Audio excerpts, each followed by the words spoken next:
चलो, फॉर्मूला दोनों का बता दिए थे ना, लाइक वाले का भी और डिफरेंट वाले का भी, है ना। न्यूमेरिकल भी कुछ करवा दिए थे। देखो वही कॉन्सेप्ट जो है ना तुम्हारा डिवाइजर प्रॉब्लम में भी लगता है, ठीक है, सेम कॉन्सेप्ट, ध्यान से देखना। हम लोग क्या देखे थे, हम लोग दो चीज़ देखे थे, है ना। एक देखे थे at least one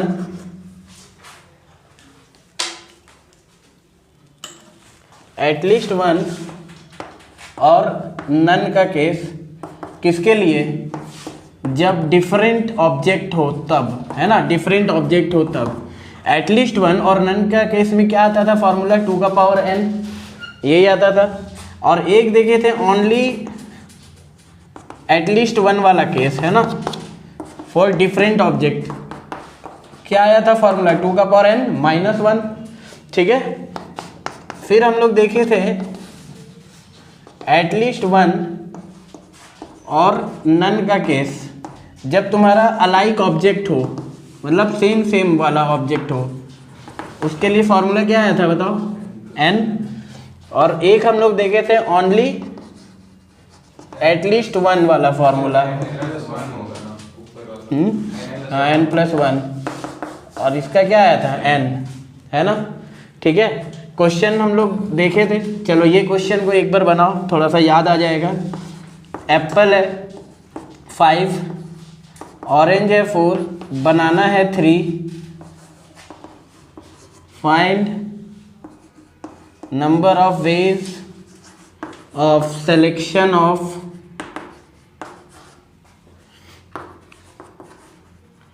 at least one apple and orange. कम से कम एक एप्पल और एक ऑरेंज रहना चाहिए, ठीक है। At least one apple and orange, ये सब अलाइक है ना, ये सब क्या है, अलाइक वाला है।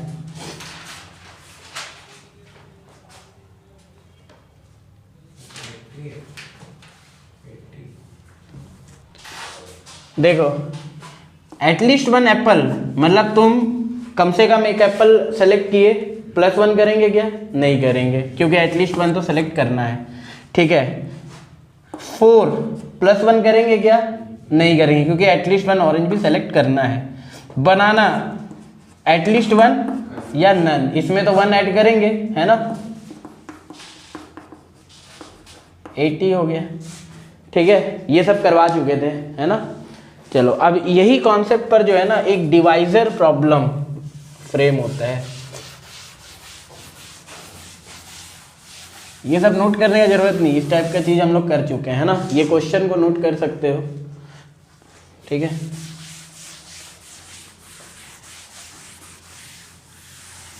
डिवाइजर प्रॉब्लम, देखो हम एक नंबर दे रहे हैं तुमको 1896 एक नंबर दे दिए तुमको, ठीक है। और इसमें तुमको खोजना है नंबर ऑफ डिवाइजर, ठीक है। ये भी तुम्हारा जो है ना काफ़ी इंपॉर्टेंट पार्ट है, divisor problem. Number of divisor, क्या ये 2 से डिवाइड होगा, तो ये 2 का डिवाइजर, 2 एक इसका डिवाइजर है। 2 is one of its divisor, है ना। अच्छा क्या ये 3 से डिवाइड होगा, होगा। और भी बहुत सारे चीज से, 4 से डिवाइड होगा क्या, होगा, ठीक है। इस तरह से बहुत सारा चीज से डिवाइड ये हो सकता है। तो तुमको यहाँ पे खोजना है कि नंबर ऑफ डिवाइजर इसके कितने हो सकते हैं, खोज लोगे। जितना भी ये सब से डिवाइड होगा प्राइम नंबर सबसे, वो सब का फैक्ट मतलब मल्टीप्लाई करने से भी जितना नंबर होगा उससे डिवाइड होगा, वही चीज करना है। कभी भी ऐसा क्वेश्चन आए तो देखो सबसे पहला काम इसका तुमको एलसीएम निकालना है।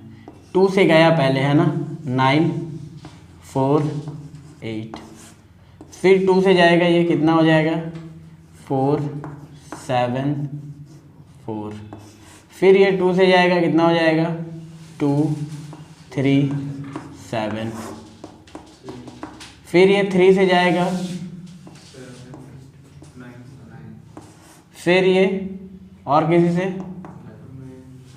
और 79 किसी से कटता है क्या? नहीं, है ना, प्राइम नंबर है। तो देखो इसका नंबर ऑफ डिवाइज़र कितने हुए, सोचो इसके नंबर ऑफ डिवाइज़र कितने होंगे। देखो यहाँ पर 2 जो है ना वो 3 टाइम्स आया, यहाँ पे 3 जो है ना वो 1 टाइम आया, 79 जो है ना वो भी 1 टाइम आया। तो ये जो नंबर है ये 79 से डिवाइड होगा क्या? होगा। क्या ये 3 से भी डिवाइड होगा? होगा। क्या ये 1 2 से डिवाइड होगा? क्या ये 4 से भी डिवाइड होगा? क्या ये 8 से भी डिवाइड होगा? सर NC1 फिर NC2 फिर NC3 बता रहे ध्यान से समझना। या तो तुम 1 2 से डिवाइड किए, नंबर ऑफ डिवाइजर हम निकाल रहे हैं, इस नंबर को 1 2 से डिवाइड किए, या 2 2 से डिवाइड किए, या 3 2 से डिवाइड किए, या 1 भी 2 से डिवाइड नहीं किए। मतलब वही चीज हो गया, 2 एप्पल है, 1 बनाना है, 1 ऑरेंज है ना। चाहे तो तुम तीनों 2 ले लो या तो 1 भी 2 ना लो, चाहे तो तुम 1 ही 3 है तो 1 3 ले लो या 1 भी ना लो, चाहे तो तुम 1 79 ले लो या 1 भी 79 मत लो। तो इतने सारे डिवाइजर होंगे तुम्हारे, तो कितना हो गया 4 इंटू 2 इंटू 2। अभी हाँ -1 भी नहीं, -2 होता है 16। अब इस प्रोसेस में देखो क्या हुआ ना, इस प्रोसेस में डिवाइजर इसका 1896 भी आ गया जब तुम सारे को ले लिए, और एक डिवाइजर इसका जो है ना 1 भी आ गया, 1896 डिवाइडेड बाई 1। तो ये दोनों जो डिवाइजर होते हैं ना इसको हम लोग कहते हैं इम्प्रॉपर डिवाइजर, ठीक है।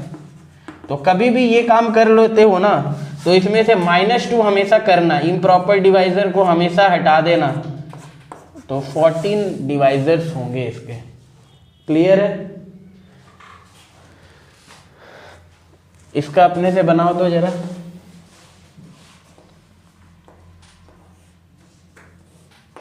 One 1950 number of divisor.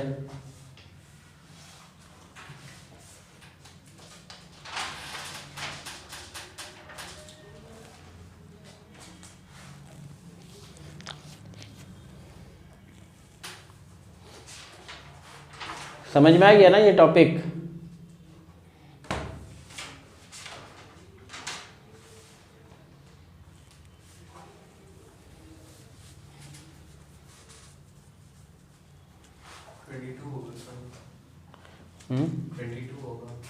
देख लेते हैं।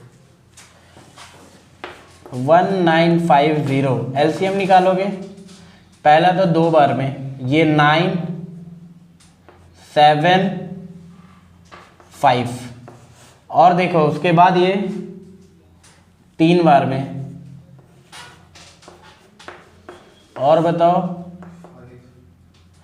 5, फिर बोलो, फिर 13, है ना। तो देखो ध्यान से समझना, 2 आया कितने बार? 1 बार। 3 आया कितने बार? 1 बार। 5 आया कितने बार? 2 बार। और 13 आया कितने बार? 1 बार। समझ रहे हो। तो चाहे तो तुम एक 2 ले लो या 1 भी ना लो, चाहे तो तुम 1 3 ले लो या तो 1 भी ना लो, चाहे तो तुम दोनों 5 ले लो या 1 भी ना लो, चाहे तो तुम 1 13 ले लो या 1 भी ना लो, है ना। तो ये कितना हो गया? 2 इंटू 2 इंटू 3 इंटू 2 कितना हो गया?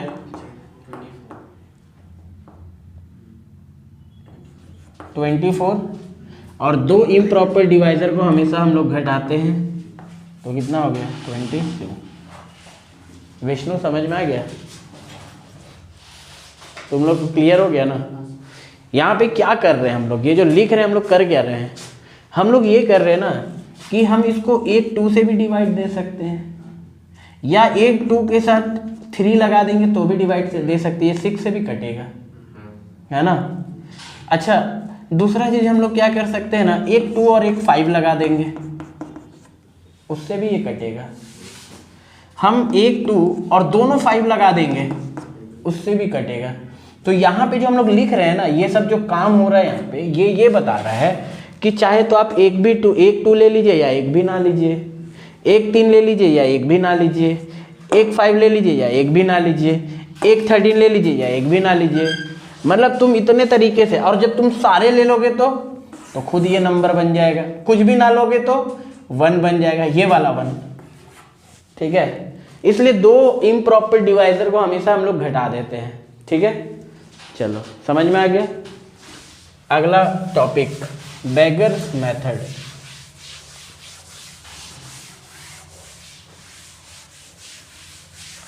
स्कूल में हुआ इस टाइप का प्रॉब्लम? हाँ स्कूल में हुआ कि नहीं पीएनसी? नहीं हुआ? तुम तो देखते हो स्कूल का लेक्चर, आयुष नहीं देखते हो? अब है बेगर्स मेथड।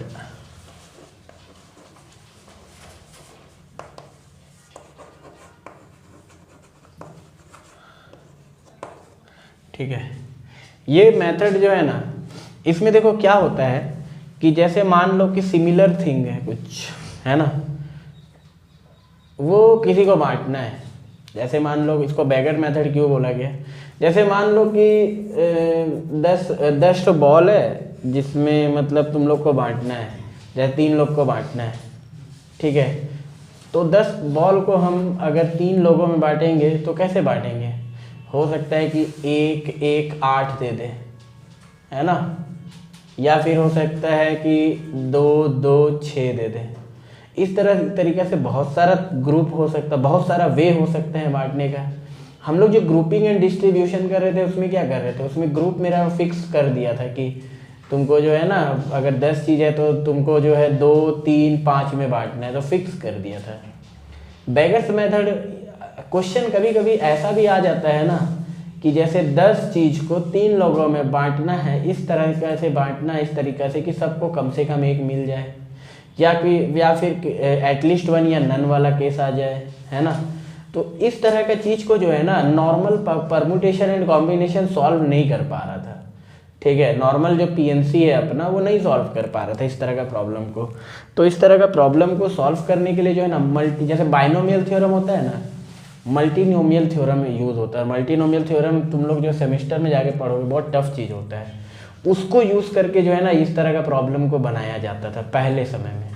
फिर कोई आदमी जो है आकर के जो है ना, ये मेथड को इंट्रोड्यूस किया, बेगर्स मेथड, इससे भी सेम आंसर आने लगा, ठीक है। तो बेगर्स मेथड फिर जो है पॉपुलर हो गया।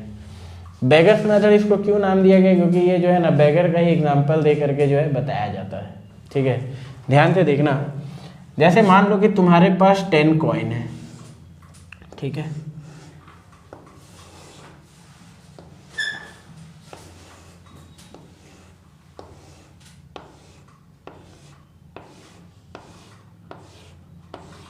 दस कॉइन है ना, 1 2 3 4 5 6 7 8 9 10, और तुमको 3 बेगर्स में बांटने हैं,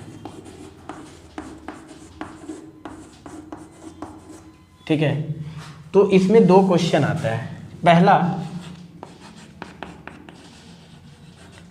एटलीस्ट 1 और नन का केस आता है, मतलब सबको कम से कम 1 मिला या 1 भी ना मिला।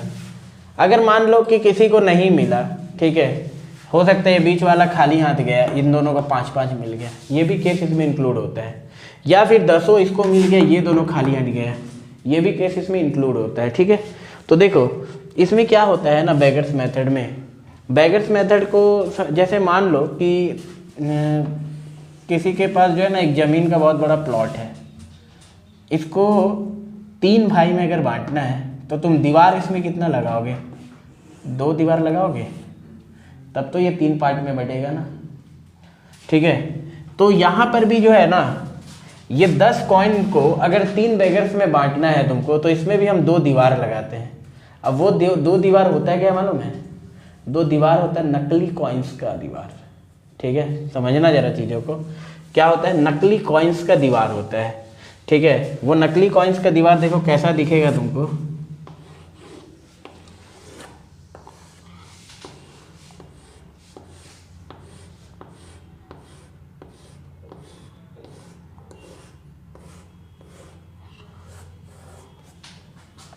कॉइन कितना हुआ बताओ?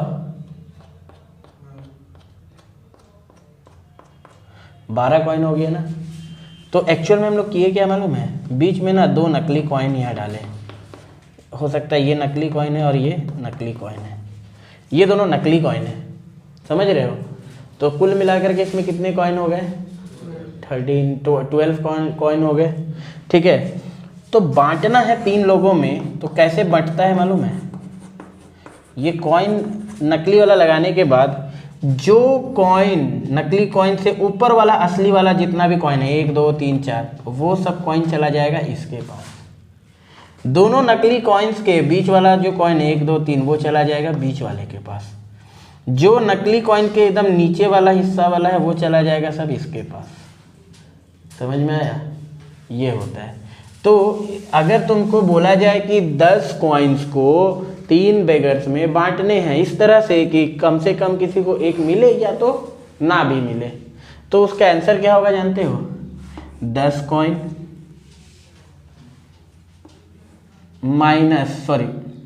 प्लस जितना बेगर्स उसमें से एक कम नकली कॉइन्स, और बांटना कितने लोगों को है? 3 लोगों को, लेकिन हम बांटेंगे सिर्फ 2 लोगों को। क्यों मालूम है? क्योंकि जब ऊपर वाला कॉइन इसको दे दिया गया, बीच वाला कॉइन इसको दे दिया गया, तो बचा हुआ एक ऑप्शन बचता है, वो लास्ट वाले को ही चला जाता है।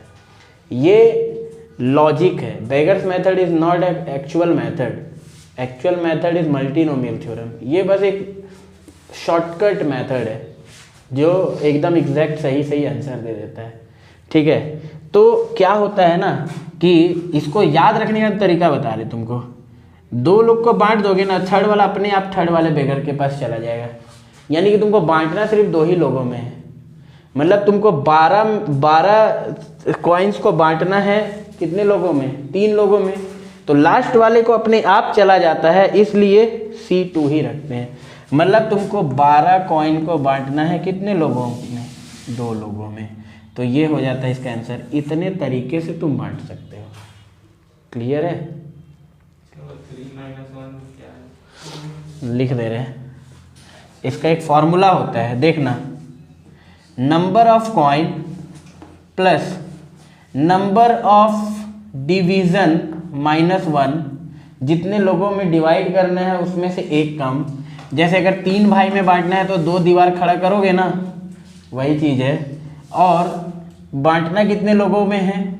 जितना डिवीज़न उसमें से एक लोगों में। 3 बेगर था उसमें से एक घटा के, क्योंकि लास्ट वाले को अपने आप मिल जाएगा। समझ में आ रहा है? तो ये फॉर्मूला होता है किसके लिए? ये फॉर्मूला को और अच्छे से लिख लो, n + r - 1 CR - 1। ये होता है तुम्हारा बेगर्स मेथड का फॉर्मूला किसके लिए? एटलीस्ट 1 और नन के लिए। ठीक है, अब तुम बोलोगे कि सर बीच में अगर हम कॉइन डाल रहे हैं तो नन का केस कैसे आया? मतलब ऐसा कैसे हो गया कि किसी को कुछ भी ना मिला? तो ऐसा तब होता है ना जब दोनों कॉइन जो है तुम चिपका दो ऐसे।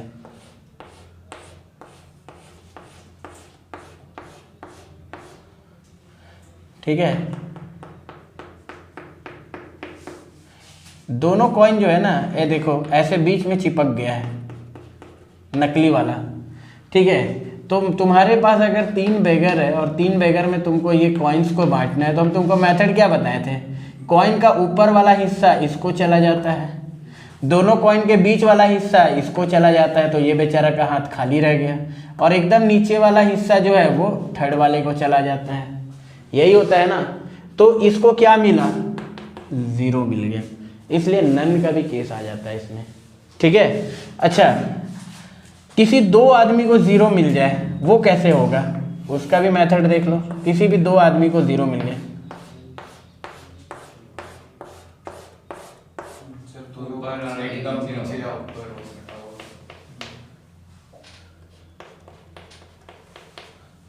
ऐसे करके अगर रखा गया तो क्या होगा, नकली कॉइन के ऊपर वाला हिस्सा पहले वाले बेगर को जाएगा। ऊपर कुछ है क्या, कुछ भी नहीं है, 0 है ना। दोनों कॉइन के बीच वाला हिस्सा इसको जाएगा, इसको भी क्या मिल गया, 0, और नीचे वाला पूरा किसको मिल गया, थर्ड वाले को। हाँ, वो भी केस बन जाएगा। ठीक है। तो ये वाला, ये जो फॉर्मूला होता है ना कि 12 में से 2 लोगों को बांटने वाला कॉन्सेप्ट, ये होता है एटलीस्ट 1 या नन वाला। कैसे होता है नन का केस, वो समझ में आ गया। ठीक है, चलो नोट।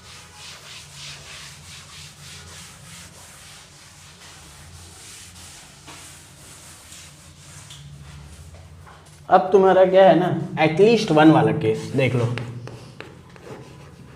एटलीस्ट 1, ध्यान से देखो, क्या नोट नहीं हुआ, कर लो कर लो कर लो।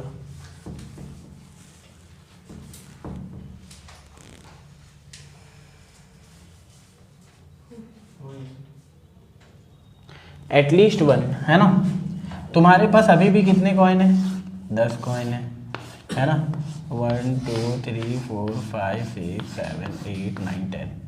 ठीक है। तुम्हारे पास अभी भी कितने बेगर है, 3 है ना।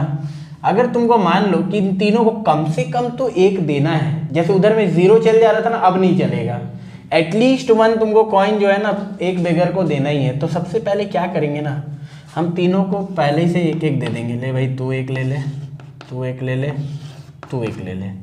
तीनों का अपना जो रिक्वायरमेंट है ना कि कम से कम 1 वाला, एटलीस्ट 1 वाला, वो तो पूरा हो गया। बचा कितना कॉइन ये बता दो। 7 कॉइन बचा होगा। 1 2 3 4 5 6 1 2 3 4 5 6 7 कॉइन रिमेनिंग। ठीक है। अब ये 7 कॉइन फिर से इन्हीं लोगों को बांटना है तुमको, है ना। फिर से अगर इन्हीं लोगों को बांटना है तो अब इस 7 कॉइन में हम लोग नकली कॉइन इंट्रोड्यूस करेंगे। ध्यान से देखना, 1 2 3 4 5 6 7 8 9। ठीक है। इस कॉइन में हम लोग 2 नकली कॉइन इंट्रोड्यूस किए हैं ना, 1 2 3 4 5 6 7 8 9। इसमें से मान लो ये वाला एक नकली कॉइन होगा और ये वाला एक नकली कॉइन होगा। ठीक है। अभी फिर से यही तीनों बेगर आएंगे इसके पास। तो इस कॉइन से ऊपर वाला हिस्सा किसको जाता है, पहले वाले को। दोनों कॉइन के बीच वाला नकली वाले के हिस्सा इसको जाएगा, और ये सबसे नीचे वाला हिस्सा इसको जाएगा। ठीक है। तो कितना कितना हो गया बताओ, 1 2 3, इसको 4 मिल गया टोटल। एक पहले से मिला हुआ था, 3 अभी मिला। इसको कितना हो गया, पहले से 1 मिला था, 2 अब मिल गया, इसका हो गया 3। इसको 1 पहले से मिला था, इधर से मिल गया 2, हो गया 3। तो देखो इसमें क्या है ना कि अगर मान लो कि 1-1 मिलने के बाद सबको अगर 0 भी मिल जाए ना तो भी कोई दिक्कत नहीं, क्योंकि एटलीस्ट 1 वाला तो कंडीशन पहले मेरा पूरा हो गया। अब यहाँ पे अगर ऐसा हो जाए, मान लो अगर ऐसा ना हो करके अगर ये केस हो जाता है,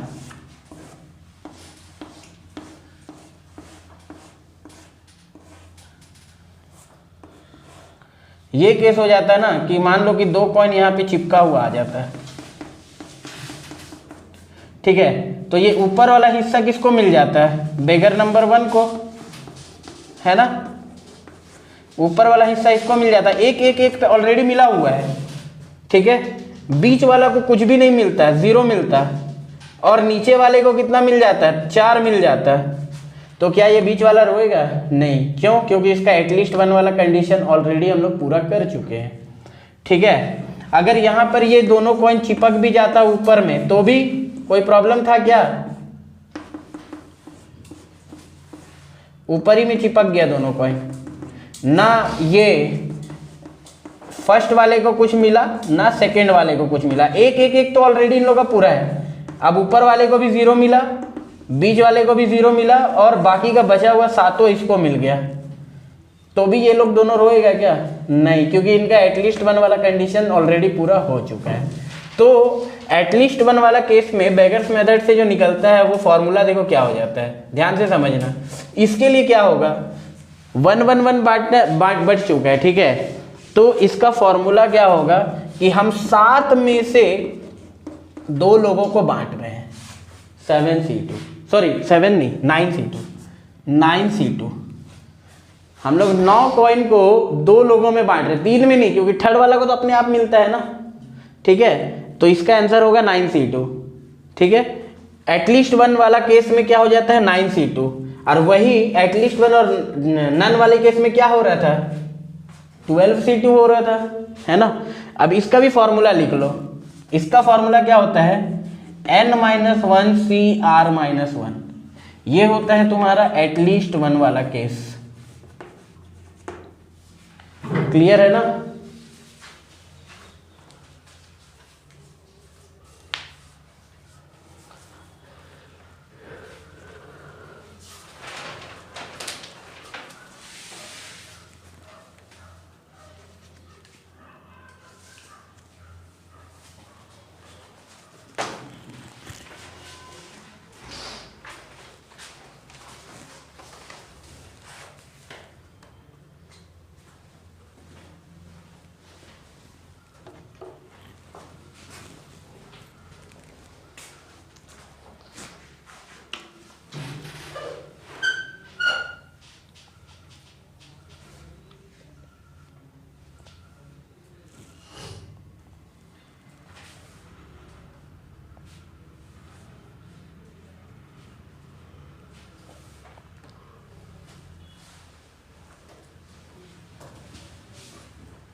मतलब 9C2 में +3 नहीं करना, जो 3 पहले दे दिए एक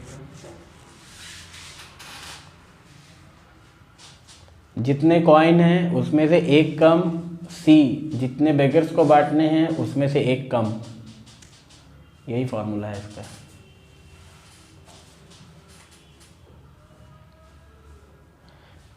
ये बस शॉर्टकट मेथड है, हम पहले ही बता दे रहे हैं, ठीक है। ये कोई एक्चुअल मेथड नहीं है। एक्चुअल में तो n-1CR-1 का मतलब क्या होता है, एक्चुअल में 9C2 का मतलब क्या होता है, 9 कॉइन में से कोई 2 कॉइन को सेलेक्ट करना, यही ना होता है। लेकिन इसको हम समझाएं दूसरे तरीके से, वो गलत है, मतलब कॉन्सेप्चुअली गलत है, बट ये शॉर्टकट मेथड है, बस ये समझना। तो ये गैप टाइप का हो जा रहा है, जैसे 9 कॉइन है उसमें से हम कोई भी 2 कॉइन सेलेक्ट करें और मान ले वो फेक है, तो 3 में अपने आप डिवाइड हो। हाँ, ये भी सोच सकते हो, ठीक है। ये बस एक शॉर्टकट तरीका है। मल्टीनोमियल थ्योरम जो है ना उससे बनता था पहले ज़माने में, ये क्वेश्चन बहुत लेंदी जाता था, ठीक है। अब तो खैर अब ये बेगर्स मेथड आने के बाद ये चीज़ आसान हो गया है ना।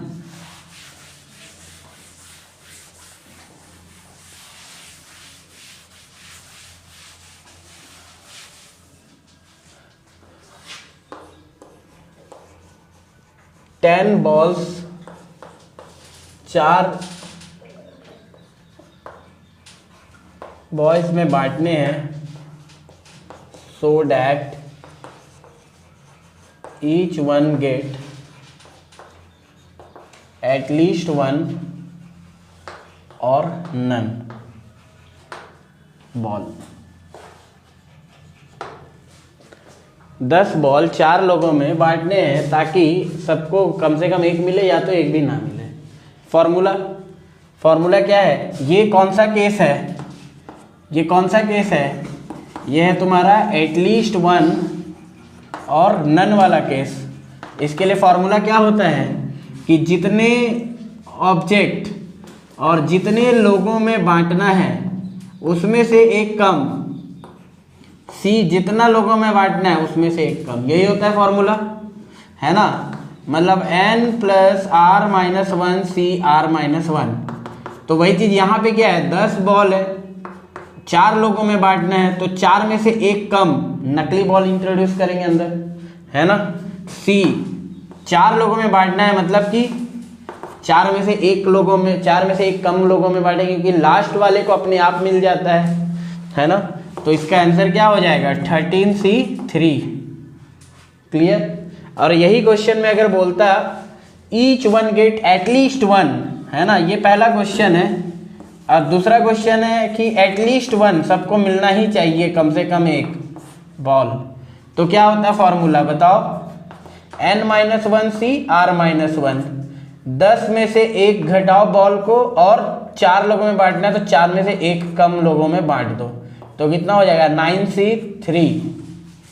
क्लियर है।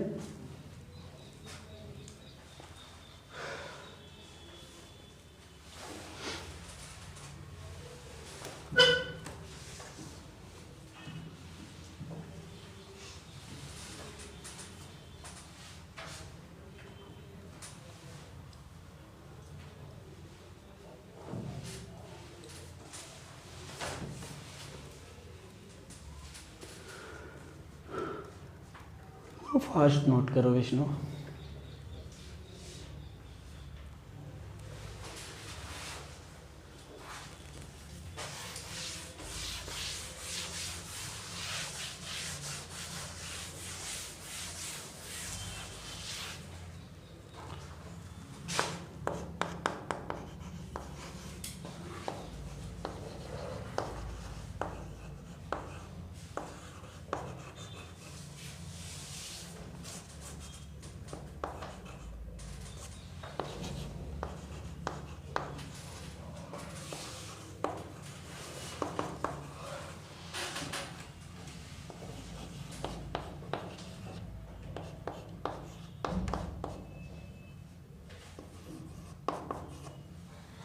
Find number of non zero solution of x + y + z = 25। अब तुम बोलोगे ये कहाँ से आ गया है पीएनसी के बीच में, है ना।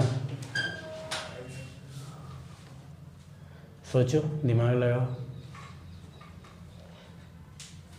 ये आईआईटी का जो है ना एकदम फेवरेट वाला टॉपिक वाला क्वेश्चन है, प्रोबेबिलिटी का। इसका मतलब क्या मालूम है, number of non zero solution, मतलब कि तुम कितना x का वैल्यू अगर तुम 10 रखते हो, y का वैल्यू 5 रखते हो और z का वैल्यू फिर से 10 रखते हो तो ये 25 बन जाता है ना। अगर तुम इसका वैल्यू 8 रखते हो, इसका वैल्यू 10 रखते हो, तो बाकी का 7 अगर रख दोगे तो ये मिलकर भी 25 बन जाएगा। अगर तुम x का वैल्यू 1 रखते हो, y का वैल्यू 1 रखते हो और z का वैल्यू 23 रखते हो तो ये मिलकर 25 बन जाएगा।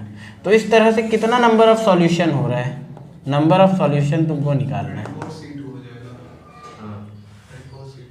हाँ, कैसे? सर ये 25 को इतनी बार डिवाइड करके माइनस करेंगे। हाँ, वही विष्णु समझे? नहीं समझे? तुम क्या समझे? उसको 3 पार्ट में डिवाइड करेंगे। हाँ, 25 को 3 पार्ट में डिवाइड करना है बस, है ना। कितने तरीके से डिवाइड कर सकते हो, तो वही तो अभी हम लोग उतना देर से कर रहे थे, समझे। मतलब समझ लो कि यहाँ पर 25 नंबर ऑफ कॉइन है, ठीक है, 1 2 3 4 25, और इनको बांटना है कितने लोगों में, 3 बेगर में, x y z में, ठीक है। और क्वेश्चन ये बोल रहा है कि नॉन जीरो सॉल्यूशन, मतलब किसी का भी वैल्यू जीरो नहीं आना चाहिए। ऐसा नहीं होना चाहिए कि x0 y0 z 25, ठीक है। यानी ये एटलीस्ट 1 वाला केस है। तो एटलीस्ट 1 वाला केस में फॉर्मूला क्या होता है, n-1C r-1, मतलब कितना हो जाएगा 25 - 1C, 3 लोगों में बांटना है तो 3 - 1 यानी कि 24C2। इतना सारा सॉल्यूशन हो सकता है इसका, ठीक है। तो सर लेकिन ये जितना भी सॉल्यूशंस होगा उसमें सारा मतलब टाइप ऑफ नंबर रहेगा, नेगेटिव नहीं, non zero solution and positive, number of non zero positive या नेचुरल नंबर सॉल्यूशन, इस तरह का दिया हुआ रहेगा, है ना। Non zero natural number solution, natural number word लिखा हुआ रहेगा, याद रखना।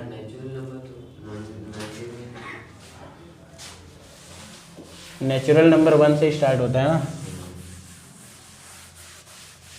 या पॉजिटिव इंटीजर लिखा रहेगा, कुछ भी लिखा हुआ रहेगा, है ना। अगला question, find number of non negative solution of a plus b plus c plus d is equal to 12। Non negative solution of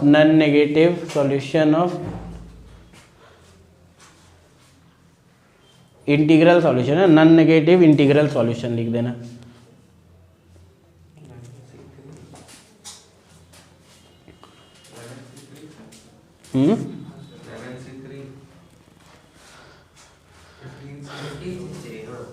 non negative है 0 जीरो को भी इंक्लूड करना। 7 कहाँ से ले आए यार तुम? 11 कहाँ से? नहीं, नॉन नेगेटिव का मतलब क्या है? नॉन नेगेटिव मतलब ओनली नेगेटिव को नहीं लेना है तुमको, 0 आ सकता है। मतलब ये कौन सा केस हो गया? एटलीस्ट 1 और नन वाला केस हो गया। मतलब तुम ए की जगह में 0, बी की जगह 0, सी की जगह में भी 0 और बाकी का 12 ये भी कर सकते हो, मिला के 12। यानी कि इसमें क्या करना है, 12 कॉइन है ना, 12 कॉइन है, इसको बांटना है 4 बेगर में, ताकि सबको कम से कम एक या तो नन भी मिले, चलेगा। फॉर्मूला क्या होता है? n plus r minus 1 c r minus 1। तो कितना कॉइन है? 12, बेगर कितने हैं? 4, 4 में से एक कम 3, सी आर माइनस 1 कितना? 3, मतलब 15C3। समझे आयुष? तुमको समझ में आया? विष्णु जानते हो बैंक का जो तैयारी करता है ना, उसमें दिया रहता है नंबर ऑफ सॉल्यूशन, ऐसे 2-2 क्वेश्चन ऐसे 1 + 2 ऐसे नहीं दिया रहता है कि a + b अगर जो है 3 है तो कितना तरीक़ा से बना सकते हैं। वो लोग बेचारा लोग पूरा जो है ना 1 + 2 कर सकते हैं, 0 + 3 कर सकते हैं, 3 + 0 कर सकते हैं, 2 + 1 कर सकते हैं, पूरा एकदम मेहनत करने लगता है, इसलिए वो लोग बैंक में नौकरी करता है। ठीक है, दिमाग लगाता है तो आईआईटी में पढ़ता नहीं।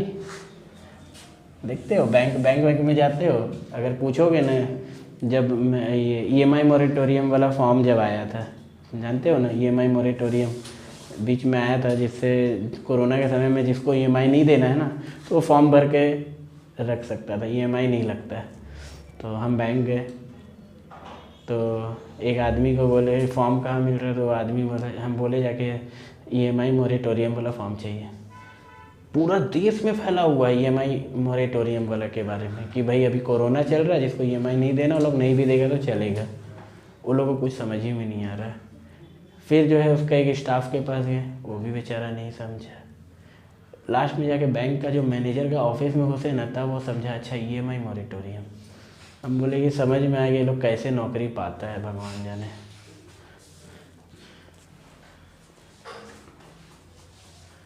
इतना बेवकूफ़ रहता है ना बैंक का आदमी लोग, मत पूछो। समझ में आ गया? और अपने आप को समझेंगे ऐसा कि जैसे लगता है कि बड़ा IAS ऑफिसर है। बैंक में किसी का गार्जियन नहीं ना जॉब करते हैं, हाँ? इधर अनिकेश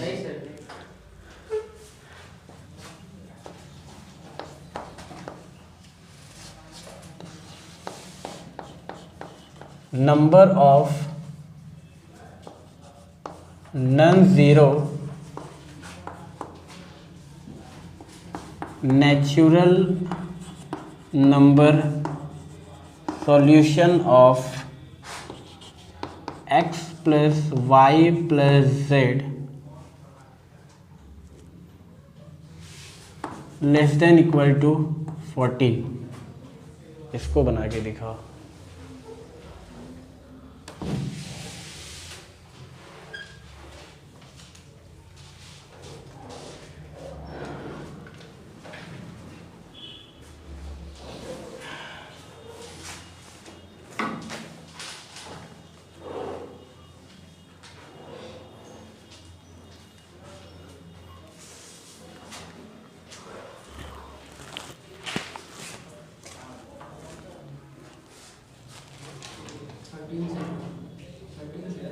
13c इतना आसान थोड़ी है, लेस देन इक्वल टू लगा हुआ है।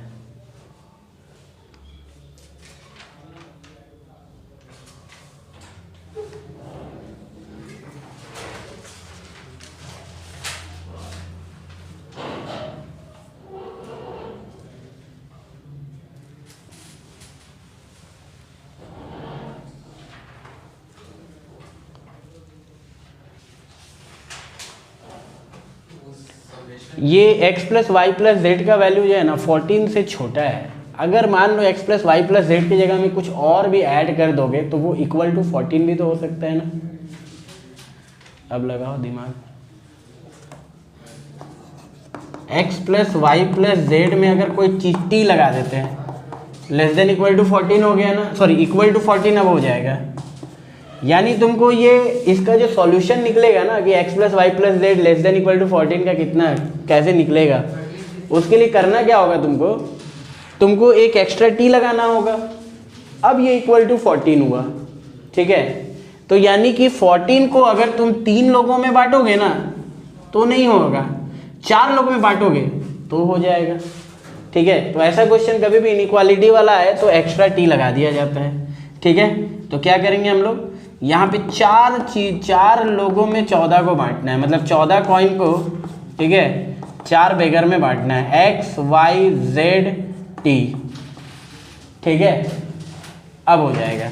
और क्या बोल रहा है कि non zero natural number solution होने चाहिए। नन जीरो मतलब ये नन वाला केस नहीं है, ये एटलीस्ट 1 वाला केस है। तो 14 कॉइन को बांटना है कितने लोगों में, 4 लोगों में। तो फॉर्मूला क्या होता है, 14 माइनस 1c 4 माइनस 1 है ना, कितना हो जाएगा 13c 3। क्लियर हो गया। चलो, तो बेगर मेथड में यही सब है ना, कर लोगे ना बेगर मेथड का, जब भी क्वेश्चन आएगा कर लोगे, ठीक है। अगले क्लास में हम लोग डी अरेंजमेंट वगैरह सीखेंगे, है ना, और एक सम वाला प्रॉब्लम सीखेंगे। जैसे कुछ नंबर दिया हुआ रहेगा, उन नंबर्स को ऐड करके घुमा फिरा के तुम कितना सम निकाल सकते हो, वो भी बहुत गजब का कॉन्सेप्ट है, ठीक है। वो ये सब अभी जो करवा रहे हैं सब बोर्ड में काम नहीं आएगा तुम्हारा, ठीक है। ये सब जो है कॉम्पिटिटिव एग्जाम का चीज़ है। बेगर मेथड हो गया, आगे चल के डी अरेंजमेंट वगैरह करवाएंगे, वो सब कंपटीशन का चीज़ है ना। चलो ख़त्म करते हैं। अगर ये लेस देन 14 रहा तो t का काम है, जब इक्वल टू 14 रहा तब तो कोई दिक्कत ही नहीं है। नहीं मतलब लेस देन इक्वल टू साथ में जैसा अभी दिया हुआ था ना, तो t का वैल्यू तो 0। हाँ, तब तो t का वैल्यू 0 हो सकता है। तब t का क्या, तब तो किसी का भी, जैसे इसमें नन ज़ीरो दिया हुआ है ना, इसमें नन ज़ीरो बोल रहा है, नन नेगेटिव अगर दिया रहता तो t का वैल्यू 0 भी हो सकता था, कोई दिक्कत नहीं है। इसीलिए तो इक्वल टू भी तो दिया है ना, x plus y plus z equal to क्यों दिया है sign, greater than equal to का नहीं बनता है क्वेश्चन इससे।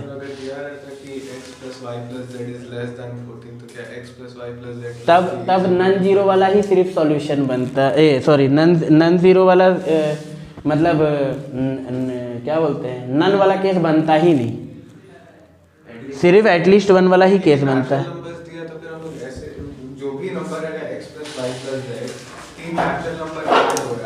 एक सेकंड, तो फिर उन लोग का मैक्सिमम वैल्यू तो 13 रहेगा ना, लेस देन 14 रहेगा। हाँ। तो फिर हम लोग वैसे नहीं कर सकते, x plus y plus z plus t is equal to 13। x plus y plus z is equal to 13 ये करके, हाँ, अगर वो लेस देन, नहीं यार वैसे नहीं कर सकते। लेस देन इक्वल टू 14 दिया, इसका मतलब जरूरी थोड़ी कि 13 ही होगा, 12 भी हो सकता है। हाँ, less than plus 14, less than 14 दिया तो भी जरूरी थोड़ी कि 13 ही होगा, हो सकता है 12 हो सकता है 11 हो, पॉइंट में नहीं पॉइंट में नहीं देगा, ठीक है। इसलिए तो क्वेश्चन में लिखा रहता है नेचुरल नंबर। हाँ, लेस देन देगा तो भी कोई दिक्कत नहीं है, टी ही लगाएंगे। अगर लेस देन दे दिया ना, जैसे अगर मान लो कि लेस देन दे दिया है ना, x plus y plus z less than 14 दे दिया रहता तो भी हम यही काम करते हैं, x plus y plus z plus t is equal to 14 लगाते हैं। लेकिन ये क्वेश्चन जो है ना, ये जो क्वेश्चन बन रहा है, ये क्वेश्चन में स्टेटमेंट क्या रहता है मालूम है? स्टेटमेंट रहता है non zero natural number solution ही रहता है। यहाँ पे तुम नन नेगेटिव नहीं लगा सकते हो। क्वेश्चन में non negative natural number solution का क्वेश्चन नहीं पूछा जा सकता है। नन नेगेटिव का मतलब क्या? नन नेगेटिव मतलब कि 14 कॉइन को 3 बेगर में बांटने, 14 कॉइन को 4 बेगर में बांटना है, सो डैट कोई किसी को 0 भी मिल जाए। तो वैसा केस में अगर मान लो t को 0 मिल गया, अगर मान लो t को 0 मिल गया, तो भाई तुम्हारा x plus y plus z का वैल्यू तो 14 हो जाएगा, जो कि इस केस को सेटिस्फाई नहीं कर पा रहा है। इसलिए ये वाला जो क्वेश्चन हम दिए ना, जिसमें इक्वल टू का भी साइन लगा है, समझना, जिसमें इक्वल टू का भी साइन लगा है, यहाँ नन जीरो का क्वेश्चन पूछ दे या नन नेगेटिव का क्वेश्चन पूछ दे, दोनों ही केस में ये चल जाएगा। लेकिन अगर सिर्फ लेस देन दिया रहेगा ना, तो नन नेगेटिव में नहीं चलेगा, सिर्फ नन जीरो वाला ही क्वेश्चन बन पाएगा। समझ में आया क्या बोले? नहीं। लेकिन सर वहाँ पे जो लेस देन इक्वल टू दिया हुआ है, तो वहाँ पे t का भी वैल्यू तो मतलब 0 नहीं होगा, 1 ही होगा। ठीक है, वही तो समझाएं तुमको अभी क्या। तो फिर वहाँ पे x plus y plus z is always मतलब लेस देन ही 14 होगा वहाँ पे भी। नहीं, ये इक्वल टू 14 हो सकता है। अरे भाई क्वेश्चन वैसा दिया हुआ है, क्वेश्चन वैसा बनाया हुआ है कि हो भी सकता है, नहीं भी हो सकता है। समझ रहे हो? क्वेश्चन वैसा बनाया हुआ है। हम तुमको क्या बोल रहे हैं? हम ये बोल रहे हैं कि अगर यहाँ पे नन जीरो ना दे के नन नेगेटिव का सॉल्यूशन भी देता है ना, क्वेश्चन पूछता है, तो भी ये क्वेश्चन चल जाता है, क्योंकि इक्वल टू तो दिया ही हुआ है ना। अगर t 0 भी हो जाए तो भी ये केस इक्वल टू वाला में सेटिस्फाई हो जाएगा, समझे? लेकिन अगर क्वेश्चन में ये दिया रहता कि फाइंड नन नेगेटिव सॉल्यूशन, या सॉरी नन जीरो, नहीं हाँ, अगर क्वेश्चन में ये रहता तुम्हारा non zero natural number solution, ठीक है, नन जीरो नहीं, sorry non negative natural number solution, अगर इसमें पूछता, नन नेगेटिव मतलब क्या? नन नेगेटिव मतलब कि ये सब जीरो भी हो सकता है, और ये सब जीरो होने का प्रक्रिया में अगर t 0 हो जाता, अगर t 0 हो जाता तो x plus y plus z तीनों मिलके 14 दे देता, और ये तीनों मिलके 14 नहीं दे सकता, क्योंकि मेरा मेन स्टेटमेंट ही x plus y plus z less than 14। ठीक है, तो मेन चीज़ क्या है ना, ध्यान से देखना, ये देखो x plus y plus z अगर लेस देन 14 है, तो जो क्वेश्चन फ्रेम होगा वो नन नेगेटिव वाला नहीं हो सकता है। समझ रहे हो? और अगर मान लो कि x plus y plus z less than equal to 14 दे दिया है, तब जो क्वेश्चन फ्रेम होगा तुम्हारा वो नन नेगेटिव वाला भी हो सकता है या नन जीरो वाला भी हो सकता है। नन नेगेटिव का मतलब क्या है ना कि इसमें जीरो शामिल हो जाता है, इसमें जीरो शामिल नहीं होता है। जीरो शामिल हो जाने वाले को क्या केस बोलते हैं? नन या एटलीस्ट 1, है ना। और जीरो जिसमें शामिल नहीं होता उसके वाले केस को क्या बोलते हैं? ओनली एटलीस्ट 1, है ना। समझ में आ गया ना सारा चीज? चलो, कल हम लोग डी अरेंजमेंट पढ़ेंगे और सम वाला प्रॉब्लम पढ़ेंगे, है ना।